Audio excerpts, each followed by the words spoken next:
everyone! So I wanted to bring you the second part to the video describing how to actually help an NFJ if you're an NFP. And as I talked about last time, a lot of it is like misdiagnosing the reasons why they're even upset to begin with. And so I wanted to debunk that often if you use TE and FI, you think that the FE user wants you to like coddle them or give them the solution right away when they're sad, because that's what you would want. But I actually think that with FE, you don't have to actually change your tone. You don't actually have to like make a conscious effort to like be nice or like walk on eggshells. Because often the issue is that they don't think you're thinking about it correctly. So they don't think you're following their train of thought and that you don't understand their objective. And if you don't understand what they're actually trying to figure out, then you have no room to talk. And so I think that a big key with how to help an FJ in your life, an NFJ in your life, or honestly like this, you know what, this video is like honestly for any freaking TE-FI user when talking to an FETI user who's in a crisis. Yes, you should just let them talk it out, but you also need to actually check yourself and figure out if you actually feel some way about it. If you're like kind of like, wow, you're being such a baby, or like, oh, like they're being so over the top, I'm so confused. Like that is actually valid to think, but if you kind of try to hide that, it's gonna come off like more condescending than you realize.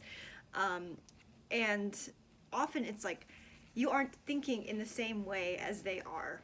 Like you aren't linearly following why that person is thinking these things or feeling a certain way. And so if they don't feel like you're listening to them or holding space for them, in that sense, they're not going to take well to anything you say. So I actually put together a checklist for TE users to talk more to FE users about their feelings. And the point is to actually, you have to catch on to the person's like subconscious TI, especially if they're an FJ. You have to like actually understand what question they're actually asking, which they're probably being really indirect about. So the first question you have to ask is, do you understand the person's objective? And when I say objective, I mean like the goal of what they're focusing on. For example, and a good ENFJ friend of mine asked her either E or INTJ, I don't know, but some kind of NTJ. She asked an NTJ friend for feedback on a slideshow. And she was actually zoning in on a specific aspect of the slideshow that she wanted feedback on. It was the language of it. Instead, the NTJ went in and thought she was asking about the slideshow like as a whole. And he started, as he was reading along, giving feedback about it and all his thoughts about not just the language, but all the organization and all the other like things she had covered. And she was getting annoyed because he didn't understand that she wanted specific feedback on one specific area. And because her TE isn't great, she didn't know how to be as direct as possible. And because his TI wasn't great, he didn't think to like check in and ask and like make sure that they were on the same page. And so then it became a discussion of like, oh, well, like, sorry I'm blunt, but I'm just trying to be helpful. And it's like, and then like, what I was noticing was that it wasn't that he was blunt, it was like, he wasn't addressing the correct aspect of the thing that she was actually asking about. He was blunt about the language sucking, but it was about the language specifically, which is what she wanted feedback on. And it makes sense because it's like kind of zoning in and honing in on this exact idea. But instead, because it was about the thing as a whole, which she wasn't mentally zoning into all the aspects with TE, she was thinking more specifically about her TI, about this thing, because, you know, as an NFJ, she's going to produce things more slowly and segmentedly. She really struggled to receive the feedback. And I think that when NFJs struggle to understand what you're saying, they can look very emotional and very distraught, and we can take it as they're having an FI response, when really it's that their brains aren't following, and that's causing them distress. So it's like meta distress. So if you don't understand the person's objective, like often if you are trying to be helpful as a TE user and the person isn't taking it well and you don't really know how to recalibrate, that's probably what's happening. You're probably running into their TI because you're not thinking very linearly about what's going on with them in a way that actually makes sense to you. So what you should do instead is you should ask yourself if you understand their expectations of you. That's like where this kind of like this like buzz culture-y question of like, are you looking to vent or are you looking for advice? Asking that kind of question as a TE user is actually very important, because what it highlights is actually you are getting the correct assumption about their expectations of you. If you don't have the correct idea about that, then you're not going to actually do a good job of helping. And so I often think that if you don't know what someone's expectations of you are, but you think you do, because to be honest, as TE users, we often think that, then other people won't respond in the way that you expect them to. So by checking in every time you feel confused by the person, by being like, okay, so I'm sensing a disconnect, what do you want exactly? And like trying to work through it that way and asking questions when you're confused, keep on doing that. Because I think that even when NFJs are distressed, asking them questions is still a way to get back on the same page, better than ever. Another thing you should check in with yourself about is are you assuming this person is too weak to handle your feedback? Have you considered that that might not be correct? Because I think that subconsciously we have these judgments of FE users as like very emotionally infantile and very like incapable of actually taking like criticism. I find myself thinking this very often because they'll seem to overreact and I'll be like, what did I do wrong? And I'll be like, okay, like are they weak or something? I think that when that happens, you have to figure out what went wrong by being like, maybe they're actually not weak. Maybe they're actually just confused and they have more of this together and figured out than I'm seeing. And I think that, quite frankly, when you're in the midst of a disconnect of how to be there for someone, this is very hard to try to calibrate. So a lot of this is honestly stuff that you should maybe discuss with your friends who use different judging functions than you, and make a playbook of the best practices of ways to help each other when push comes to shove. Because I think that a lot of this is like,